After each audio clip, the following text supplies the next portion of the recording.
I know. When drawing up your list of top travel destinations, Central Indiana might not make the top 5. Maybe not even the top 20. However, our philosophy of RV travel is that of slow travel. Enjoy where you are, instead of always dreaming about somewhere else. I'm Steve. I'm Nancy, and together with Abby the Pap, Mars the Blind Sheltie, and Phoebe the Warrior Princess, we are living our dream. Our goal, to travel the U.S. and Canada, while spreading the messages taught to us by our pets of keep smiling, be kind, and be happy. Join us on our travels by subscribing to our channel as we continue our great adventure. Oh, we have a list of all those places we want to visit, but we found ourselves in Central Indiana in September of 2021, visiting friends, like-minded Sheltie and Pap owners outside of a small town of Kimmel, Indiana. You can see more about that visit and how these friends surprised us in our earlier video about the first trip in the Tiffin. But we didn't want to just travel to Indiana and back to New Hampshire, hence we spent a little over a month in Indiana. Took time to visit friends and family, as well as a few parks in between. Where is it? Oh, right here.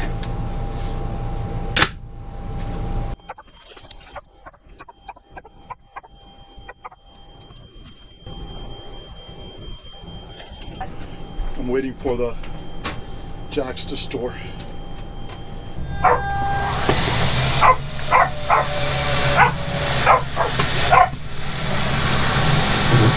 And Mars always has something to say about pulling the slides in and pulling them out. The first thing you learn about Central Indiana when driving through, well, there's a lot of cornfields. I mean, a lot of cornfields. From Kimmel, we knew we wanted to visit family around Indianapolis, so we started looking south. And we found a place called Mississinewa Lake.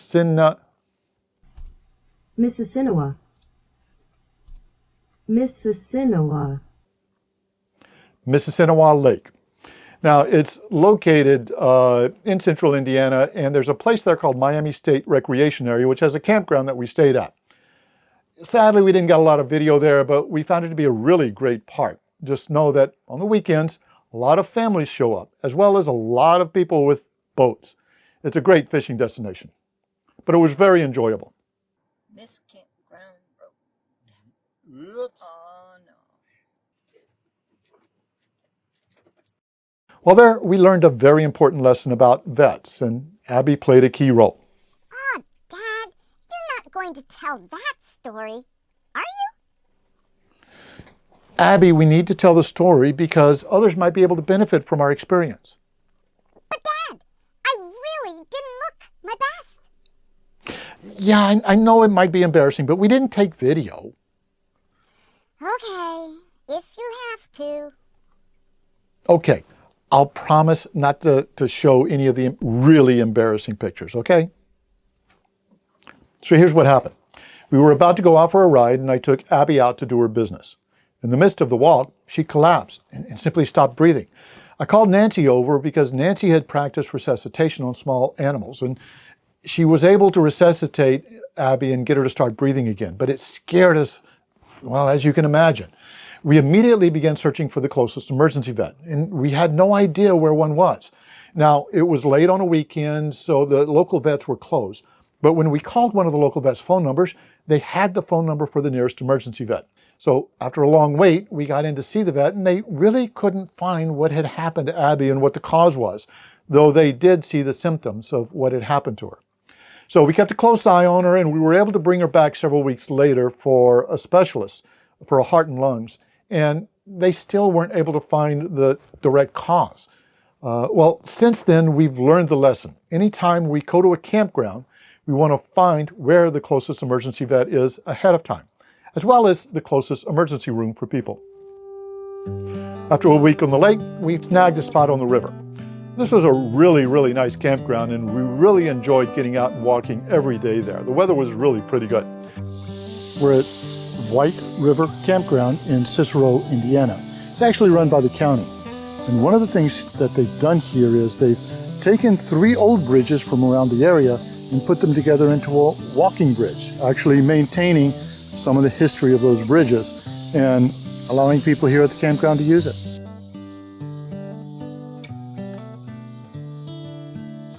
It was actually constructed of 3 separate bridges that were about to be demolished in the area. It was a great way of repurposing those bridges and respecting the history.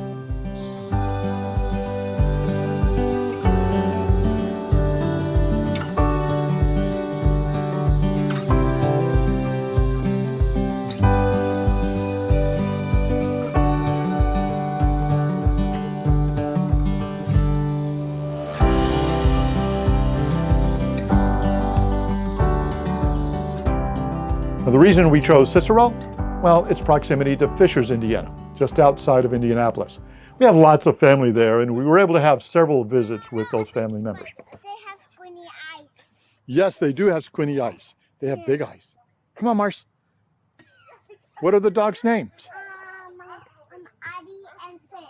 Addie and Finn. Okay. But they do like this. They do like that. That's the bone. I bet they do. On one occasion, one of the nieces brought her own daughter to visit us at the city park because she knew it had a great playground. Yeah, I applaud her. That is... Let's see.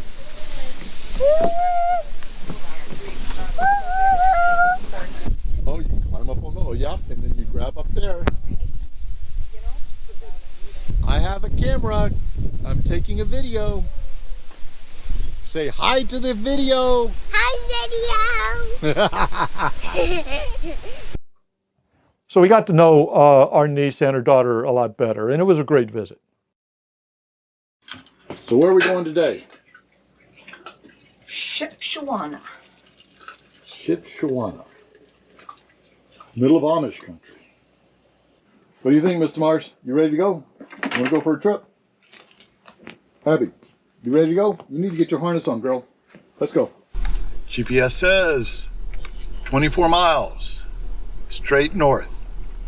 Let's go. North Central Indiana is part of Amish country. It's where you can go if you want to share the roads with horse and buggies. They actually have designated buggy parking, don't they? Yep, they do.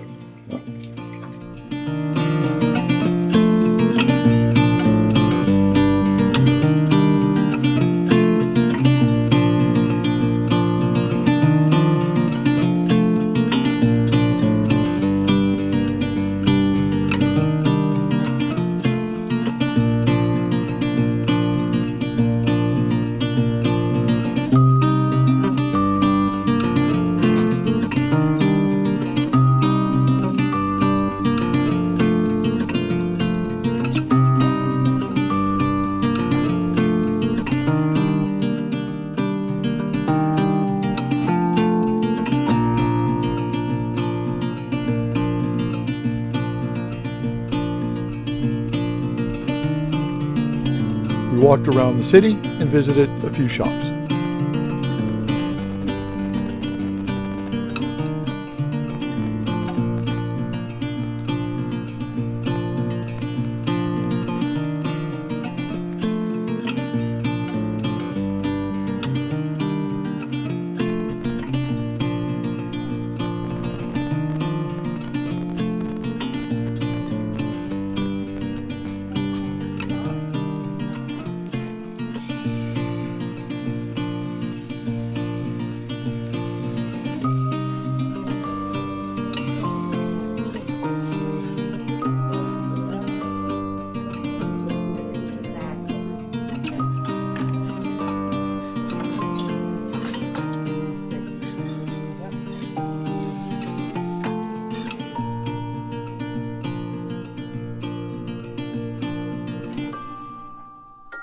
Shipshewana represents what's best about central Indiana, a slow pace.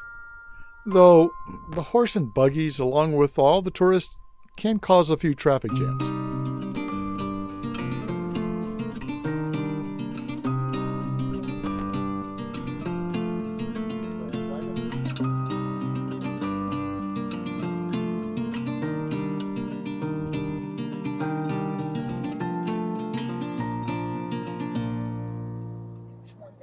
After venturing around central Indiana for a few weeks, it was time to get back to the reason we had come to Indiana in the first place. An event called Woofstock, which is no more than a gathering of Sheltie and Pap folks to allow the pets to run around and play in what we call the Field of Dreams. It's hosted by our friend Brad, and we really appreciate the time.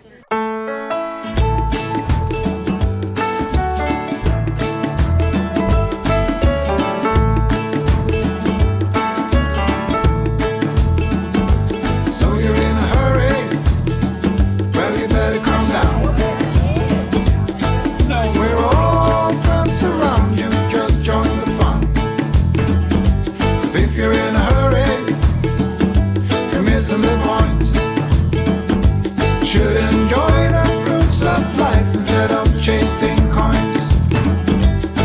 Because it's a beautiful day.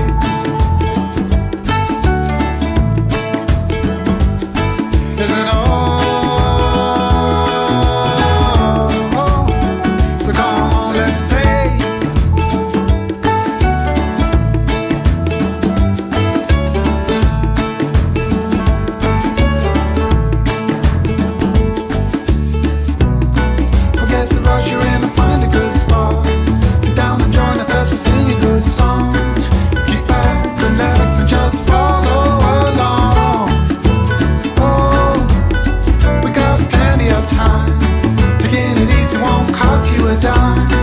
Throw another log onto the fire.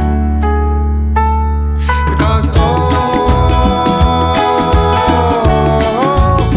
it's a beautiful day.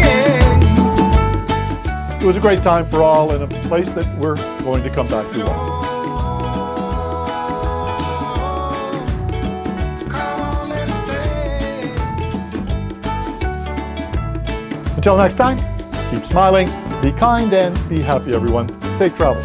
And don't forget, thumbs up if you like the video, and subscribe, and share with your friends.